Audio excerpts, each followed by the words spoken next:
안녕하세요. 10월 12일부터 18일까지 6박 7일 일정으로 이스라엘을 일주하는 열린다 성경 스터디 투어를 진행합니다.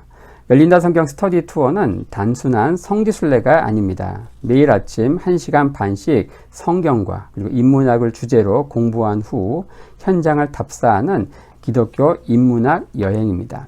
로뎀나무 아래에서, 갈멜산 언덕에서, 그리고 갈릴리 호수에서 성령의 임재를 경험하고 싶은 분들을 이번 스터디 투어에 초대합니다. 자세한 일정과 참가자들의 리얼 후기 등은 영상 하단에 링크를 참고하시기 바랍니다. 안녕하세요. 세계사인 교회사, 세계사와 함께 푸는 스토리텔링 교회사 시간입니다.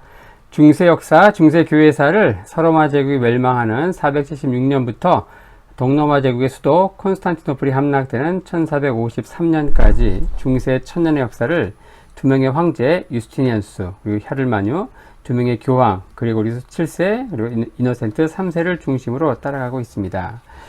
자, 비잔틴 제국에서 그 동방교회에서 이단으로 정제된 네스토르스파 기독교의 전파 경로를 추적 중에 있죠. 비잔틴 제국의 적대 국가인 페르시아를 거쳐서 헤프탈, 그리고 중앙아시아, 최종적으로 당시 중국의 당나라까지 와서 흥망성쇠를 겪는 과정을 살펴봤습니다. 그래서 그 이후 이제 당나라가 멸망하기까지 중국 역사에 대해서 좀 디테일하게 살펴보고 있습니다. 자, 네스토르스파, 동방으로 간 기독교. 자, 지난 시간에는 수나라의 중국 통일, 그리고 측천무후가 등장하기까지 당나라 역사에 대해 살펴봤고요. 자, 오늘은 당나라의 현종 이후 당나라가 마침내 멸망하기까지의 역사에 대해서 한번 살펴보겠습니다. 이 당나라의 현종은요, 유명하죠. 44년 통치하는데요.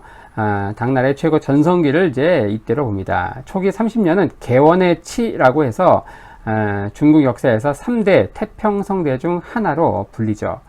이때 외래 종교인 조로아스터교, 경교가 엄청난 속도로 확산이 됩니다. 그리고 당나라는 굉장히 국제적이고 개방적인 모습을 보이게 되는데, 이 당시 명재상인 장구령이 이제 활약하게 되고요. 태평성대를 이끌게 됩니다. 그리고 두보, 이백과 같은 시인도 이때 활동했다고 하죠. 하지만 현종의 통치는 741년 며느리인 양귀비에 빠지면서 국정을 이인보에게 위임하면서 국정은 이제 점점 바탄 지경에 이르게 되죠. 며느리와 어떻게 결혼하게 되는가? 아들과 이혼시킨 후에 자신의 아내로 취했다고 합니다. 그 이후에는 재상 이인보에게 위임하게 되는데, 이 이인보는요, 비한족에게 막대한 권력과 군권을 주면서 이제 국정을 좌지우지하게 되죠.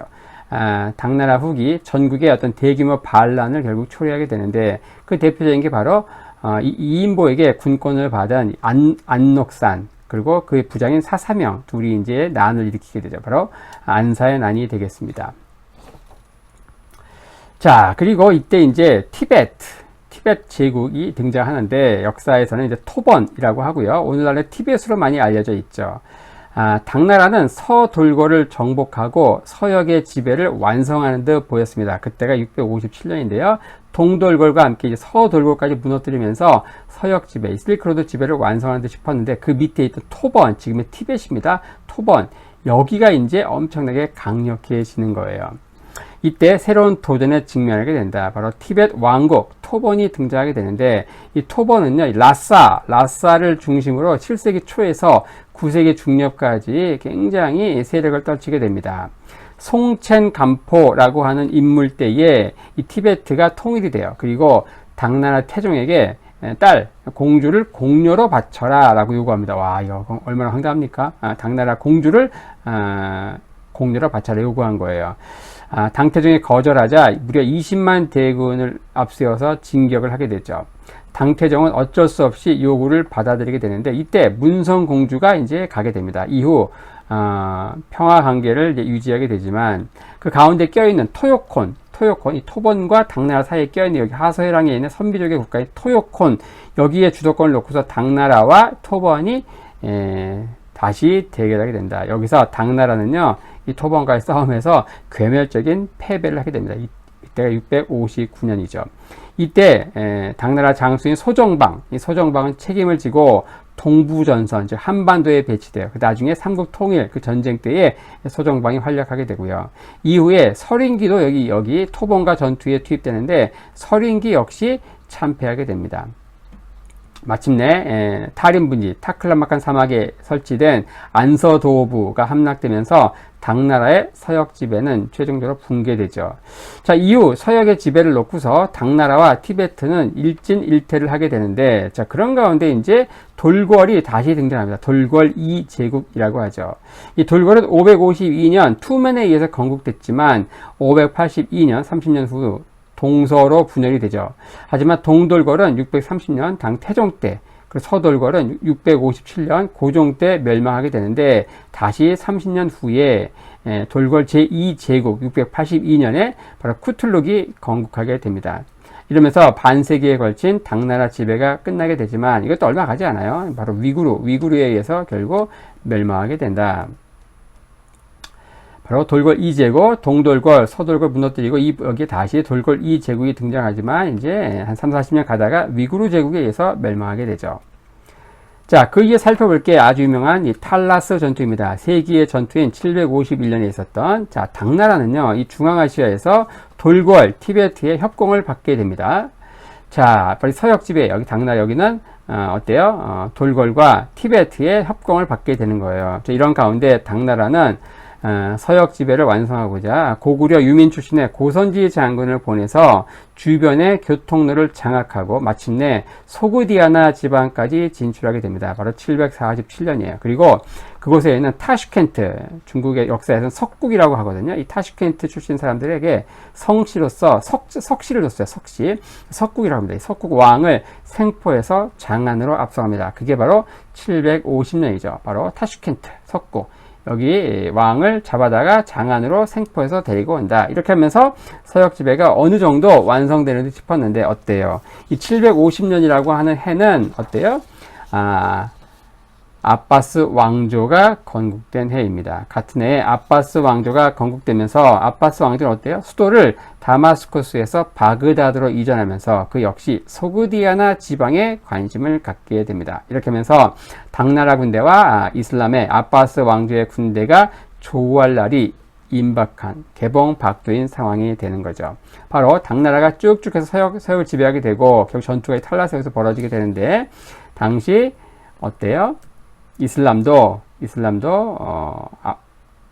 아빠스 왕조가 등장하면서 여기까지 세력을 떨치게 되고 탈라스 당나라의 세력권 그리고 아빠스 왕조의 세력권 중간 지점인 탈라스강 여기에서 751년 전투가 벌어진다는 것이죠.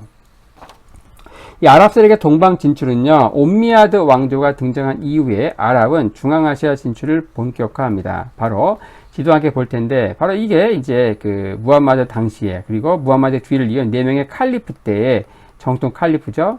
하지만 그 뒤를 잇는 옴미야드 왕조 때에 바로 동쪽으로 이 아프가니스탄 여기를 다 먹게 되는 거예요. 물론 서쪽으로 해가지고 북아프리카, 스페인까지 먹게 되지만, 우리가 지금 주목하려고 하는 것이 동쪽이에요. 여기를 다 먹게 되는 거예요. 이렇게 하면서, 아랍 세력도 동방으로 이 중앙아시아의 진출이 굉장히 현저하게 이루어진 게 이 옴미야드 왕조 때입니다.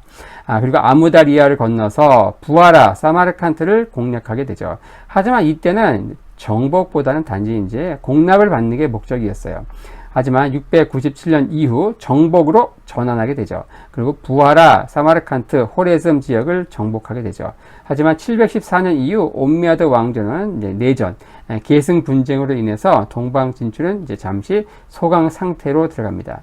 하지만 739년 어때요? 호라산의 신임 태수인 알 아바스에 의해서 옴미야드 왕조에 맞선 쿠데타 선봉장에 서게 되고요. 마침내 750년 아바스 왕조가 등장하면서 아바스 왕조의 수도를 다마스쿠스에서 동쪽에는 바그다드로 옮기게 되면서 이제 동쪽 소그디아나 지역에 점점 관심을 갖게 된다.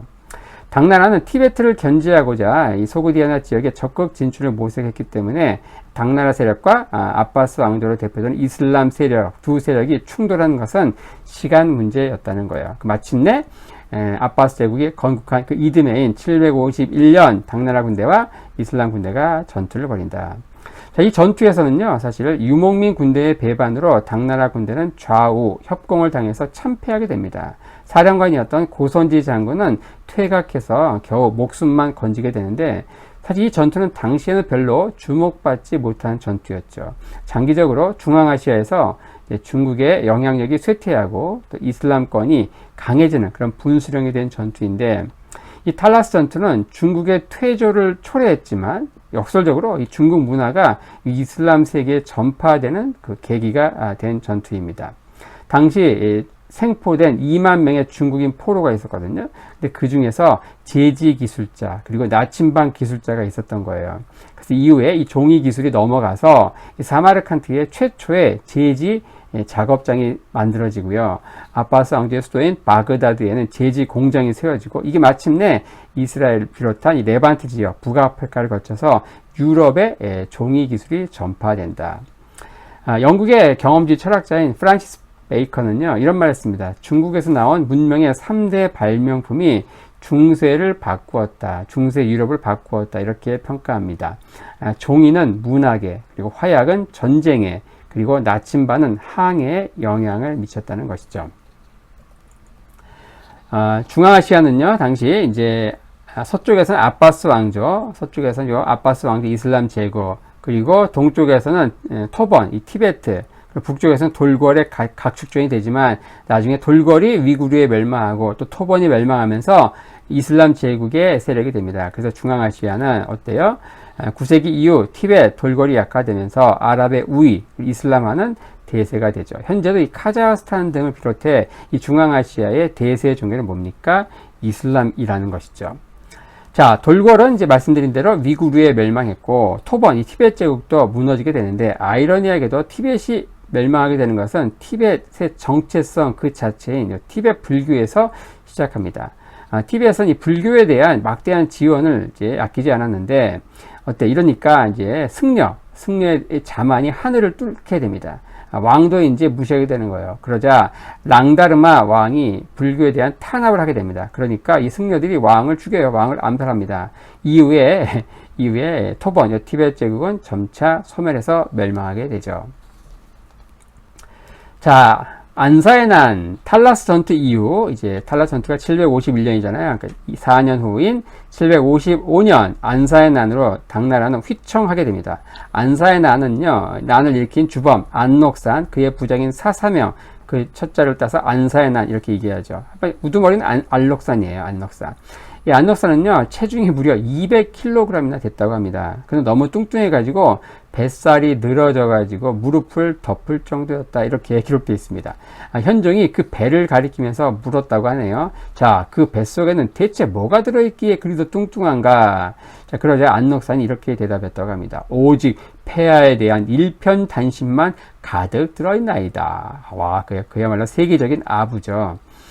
현종의 사랑이 쏠린 양귀비에게도 안녹산은 양아들 행세를 하게 되는데, 양귀비보다 자신이 10살 위였거든요. 근데 아들 행세를 하는 거예요. 굉장히 능수능란한 처세술이었습니다. 안녹산이 난을 일으켰다고 했을 때 현종은 믿지 않을 정도로 그 정도로 신뢰했다고 하네요. 이 안녹산은 이란계 소구드인 아버지와 돌궐인 어머니 사이에서 태어나는데요. 이 안씨는 중국에 귀화한 이 소구드인들에게 중국에서 준 성씨가 안씨예요. 그 녹사는 소구드인에게 굉장히 흔한 이름인데, 우리 뜻으로 하면 빛, 광명을 뜻한다고 합니다. 이 소구드인의 탁월한 중개무역 실력은 당시 소문났죠. 안녹산은 거기다가 굉장히 익살스럽고 소탈한 성격에 6개 언어, 6개 국어에 능통했다고 합니다. 그리고 이제 그 장사를 하다가 절도사 눈에 들어서 군인으로서 새로운 인생을 시작을 하게 되는데, 현종 때는요, 중국은 이제 당나라는 겉으로는 화려했지만 내부적으로는 붕괴 조짐이 역력했다. 병농일치의 부병제가 무너지고요. 직업군인 모병제가 출현하게 되는데, 주로 이제 주변에 또 유목 민족들이 전문 군인으로 다수 충원됩니다. 절도사는 이 변방에 설치된 전문직 군관이었는데 710년에 설치가 되죠. 이들은 주변에 떠도는 농민들 또 이민족들을 모아서 강력한 세력을 변방에서 이제 구축하게 됩니다. 그리고 명문 귀족 출신의 재상 2인보, 현종이 이제 양귀비에 빠져가지고 이인보에게 모든 정치를 맡기는 거예요. 정치에 실증난 현종에게 전권을 위임받아서 이인보는 당대 최고의 권신으로 군림하게 되는데, 이인보의 지원 속에서 안녹사는요, 평로, 범량, 하동 이 세 개 번의 절도사가 되는 파격적인 대우를 받게 되죠. 하지만 이 이인보가 죽고 나서 양귀비의 육촌 오빠인 양국충이 재상이 되자 출세 가도가 막히게 됩니다. 그러니까 그는 755년 간신 양국충을 토벌한다는 명분으로 쿠데타를 일으키죠. 그리고 20만 병력을 이끌고 파죽지세로 남하에서 낙양에서 황제로 즉위합니다. 국호를 대연이라고 선포하죠. 현종은요 72세의 노구를 이끌고 서쪽 촉당으로 피난길에 오르게 되죠. 하지만 성난 호위 병사들의 요구로 양귀비와 그리고 양국충 일족에게 죽음을 내려야만 하는 상황에 이르게 됩니다. 피난길에 어쩔 수 없이 아들에게 양해하죠. 그때 즉위한 게 숙종입니다. 이것은 마치 임진왜란 때 선조가 도망가면서 아들 광해군을 세운 것하고 비슷한 상황이죠. 그리고 각지에서 의병이 조직되면서 위구르의 원군을 요청하게 됩니다. 마치 우리도 이때 의병이 막 조직이 되고 임진왜란 때 명나라의 원군을 요청한 상황이 대충 비슷하죠. 안녹사는 반란 이후 시력이 나빠져가지고 완전히 실명 상태가 됩니다. 아마도 당뇨 이런 것도 심했을 거예요. 200kg가 넘었으니까 몸무게가 악성 종양까지 생겨서 건강이 크게 악화됩니다. 그러자 이제 애첩 소생의 안경은을 자신의 후계자로 삼죠. 그러자 적자인 안경서가 아버지 안녹사를 죽입니다. 그러자 부장 사사명이 이 안경서를 죽이고요. 이 사사명은 아들 사조이에게 죽습니다. 그 사조이는 전투 끝에 패전 끝에 자살하게 되죠. 이렇게 하면서 안사의 난이 끝이 나게 됩니다. 이 소구드 상인은요, 말씀드린 대로 소구디아나 출신의 소구드인들, 이들이 바로 6세기에서 9세기, 그러니까 수나라 당나라 시대 때 국제무역에서 가장 활발한 활동을 하게 되는데, 이 소구디아나는 어디입니까? 바로 아라레가 있는 여기에 아무다리아, 시르다리 요 사이에 있는 요 지역, 바로 사마르칸트, 부하라, 타슈켄트 이런 지역들, 요 지역의 상인들입니다. 자, 이들은 이 서구도 상인들은 돌궐 그리고 위구르의 그 권력층과 손을 잡고 중국, 그리고 사산조 페르시아, 그 비잔틴 제국을 연결하는 요 실크로드 무역을 이 원거리 무역을 이들이 독점하게 되죠. 이 사마르칸트 출신에게는요 중국에서 강씨라고 하는 성을, 타슈켄트 출신은 석씨라고 하는 성을, 그리고 부하라 출신은 안씨성을 주었다고 하네요.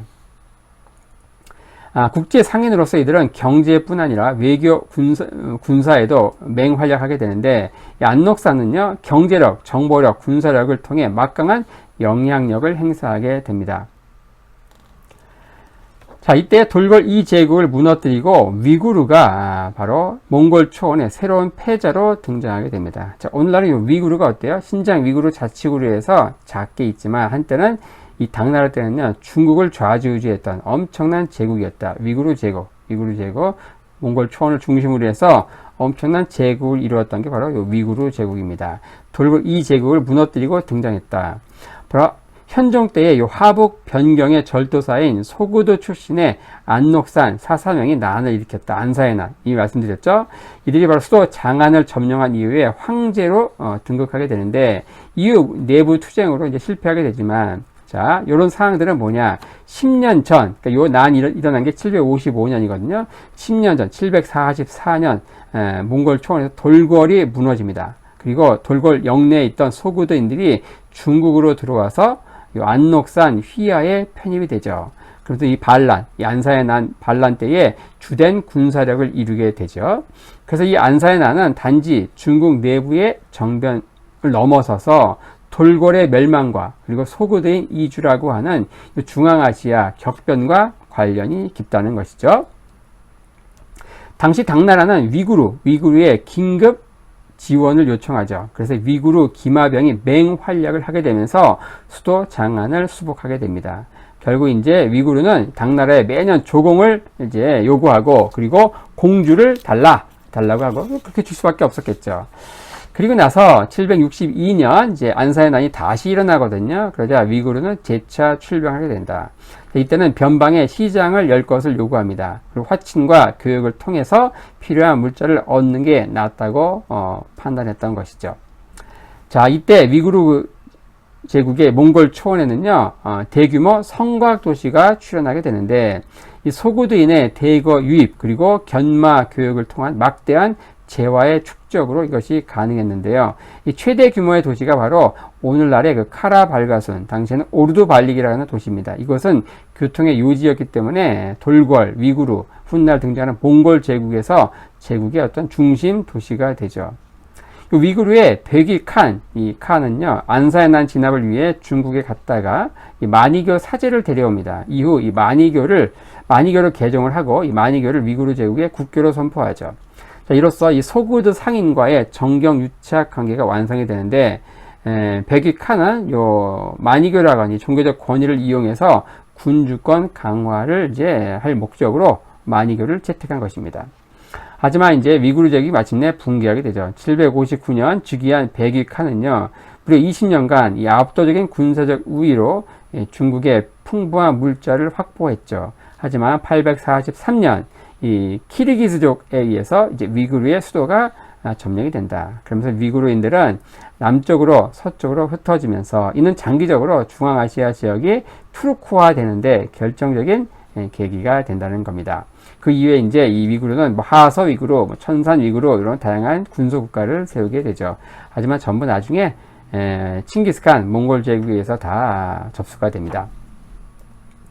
당나라는 이제 안사에 난 이후에도 무려 150년이나 더 질긴 목숨을 연명하게 되는데요. 이 당시에는 원래 변경에만 설치됐던 절도사가 전국에 확산되고 이 절도사들이 점차 중앙 권력에 도전하는 그런 상황이 됩니다.